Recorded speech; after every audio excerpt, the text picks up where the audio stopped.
Salam pamuji rahayu. Saudara yang terkasih, Rese 145 pada hari ini akan merenungkan firman Tuhan dalam tema Taurat Tuhan adalah tatanan kehidupan, yang akan diambilkan dari Nats Kudus. Dan ini merupakan bacaan minggu lalu, penggalan dari bacaan 1 dan bacaan Injil. Bacaan 1 saya ambilkan dari Yeremia 31 ayat 33 bagian B yang demikian. Aku akan menaruh Tauratku dalam batin mereka dan menuliskannya pada hati mereka.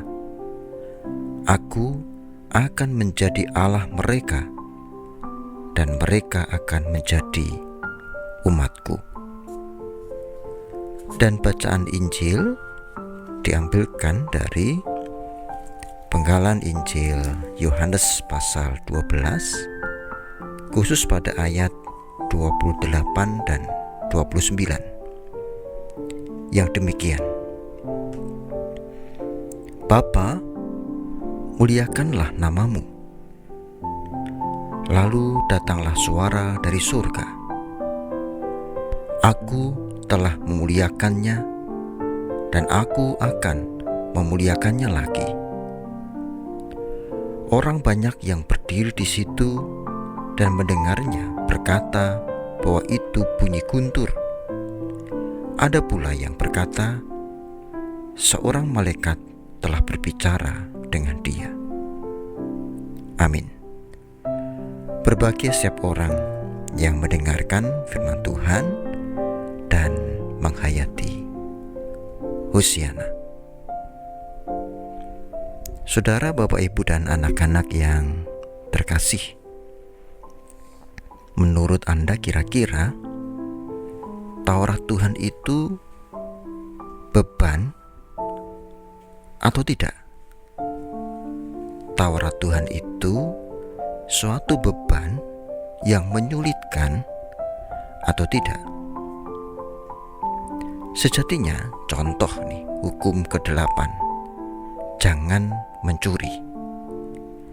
Jangan mencuri itu ya jadi beban bagi mereka para pencuri. Wah, mencuri kok dilarang? Padahal enak Nggak usah kerja, ambil uangnya orang lain. Nggak usah kerja, ambil orang pihak lain. Artinya, jangan mencuri ini yang menjadi beban bagi para pencuri. Sebaliknya, jangan mencuri pada hukum ke-8 bukanlah beban bagi mereka yang bukan pencuri.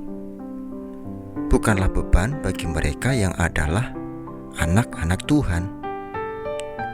Karena larangan itu bukan menjadi hal yang bertentangan dengan hidup mereka. Karena hidup mereka selaras dengan laku hidup yang diinginkan oleh Tuhan. Jika demikian, saudara dan sahabat yang terkasih, hukum Taurat bukanlah beban bagi anak-anak Tuhan. Saya tandaskan, hukum Taurat bukanlah beban bagi anak-anak Tuhan. Maka semakin jelas dalam kitab Yeremia pasal 31 tadi di ayat 33 bagian B. Saya bacakan ulang. Aku akan menaruh Tauratku dalam batin mereka dan menuliskannya pada hati mereka. Saya berhenti di sini sejenak. Yang disebut aku di sini adalah Bapa, Tuhan, yang menaruh Tauratnya itu dalam batin umatnya dan menuliskannya dalam hati mereka. Maka jika demikian, sesungguhnya Taurat itu bukan kata ataupun kalimat sekadar hafal hafalan. Hukum nomor 1 ini, nomor 2 ini, 10 ini. Lalu kemudian menepatinya hanya dalam kata-kata saja. Bukan. Karena Taurat ini diletakkan, ditaruh oleh Tuhan dalam batin dan dituliskan pada hati umat. Maka berarti sungguh menyatu dalam kehidupan umat. Taurat Tuhan menjadi selaras dalam kehidupan umat. Oleh karena itu, bagi mereka yang hidupnya selaras dengan Bapa, yang hidupnya selaras dengan apa yang dikehendaki Tuhan, Taurat Tuhan tak hanya bukan beban semata, tetapi lebih daripada itu. Karena Nats kemudian berkata, "Aku akan menjadi Allah mereka, dan mereka akan menjadi umatku." Perhatikan saudaraku, ada penekanan, aku akan menjadi Allah mereka, dan mereka akan menjadi umatku. Ada kesatuan antara Tuhan dengan umatnya. Ada keselarasan antara kehendak Tuhan dan apa yang dilakukan oleh umatnya. Dan itu tertera dalam 10 hukum yang selaras dalam kehidupan umat Tuhan. Saudara yang terkasih, di sini Yeremia sedang menyadarkan umat pilihan bahwa Taurat Tuhan itu bukanlah peraturan yang membebani, melainkan panggilan keselamatan yang sejak semula ditawarkan pada umat terpilih, memiliki tatanan hidup sebagai umat pilihan Tuhan, sebagai umat milik Allah. Maka semakin tandas bahwa Taurat Tuhan itu bukan sekadar aturan tertulis, tetapi Taurat Tuhan itu sejatinya adalah tatanan kehidupan umat yang percaya kepada Tuhan. Umat adalah milik Tuhan yang menata hidup dalam tatanan kehendak Bapa. Saudara yang terkasih, tidak hanya berhenti di situ. Saya ingin melanjutkan pada bacaan Injil dalam diksionari yang telah kita hayati bersama-sama, terutama di ayat 28 dan 29 pada Injil Yohanes 12. Saya mengulangnya. Bapa, muliakanlah namamu. Lalu datanglah suara dari surga. Aku telah memuliakannya, dan aku akan memuliakannya lagi.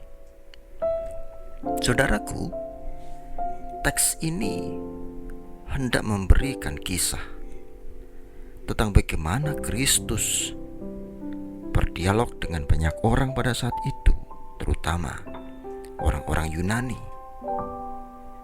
Dan ketika mereka berbicara bersama dengan Kristus, datanglah firman dari surga yang bersuara begitu jelas. Namun sayang, di ayat selanjutnya dijelaskan, orang banyak yang berdiri di situ dan mendengarnya berkata bahwa itu bunyi guntur. Ada pula yang berkata, seorang malaikat telah berbicara dengan dia. Sayang sekali, saudaraku, firman yang begitu jelas, yang memberitakan tentang pemuliaan, ternyata tidak semua orang mendengarnya sebagai firman. Sebagian mendengar itu sebagai guntur. Sebagian lagi mendengar itu dan mengira bahwa itu seorang malaikat yang sedang berbicara dengan Kristus. Dan kita diperjelas menurut Yohanes, itu firman dari Tuhan. Kalau kita refleksikan dalam kehidupan kita, saudara, tampaknya ini sungguh menggores kebiasaan umat, di mana firman Tuhan yang diperdengarkan setiap minggu dalam khotbah-khotbah, dalam perenungan-perenungan, dalam persekutuan-persekutuan doa, Bidstone atau apapun itu, tidak terdengar. Mungkin hanya seperti suara guntur atau suara percakapan yang kurang jelas, bukan firman. Tetapi bagaimana dengan umat terpilih, umat yang memiliki keselarasan, umat yang tidak menjadikan Taurat itu sebagai beban, tetapi sebagai tatanan kehidupan? Mestinya firman itu adalah firman. Firman itu adalah firman dalam hidupnya. Dan firman itu yang mengubah hidupnya semakin baru dan semakin baik lagi, sehingga mampu melihat Kristus dalam kasih-Nya. Kasih, hukum kasih yang sempurna, bukan meniadakan hukum Taurat, namun memperlengkapinya. Hukum kasih menjadi dasar semua hukum yang ada. Kasihilah Tuhan, kasihilah sesamamu manusia. Maka di sini kita diajak untuk melihat lebih dalam lagi. Taurat Tuhan adalah tatanan kehidupan, dan itu bisa terjadi dalam hidup kita ketika kita mendengarkan firman, layaknya firman. Amin. Salam Kalujengan.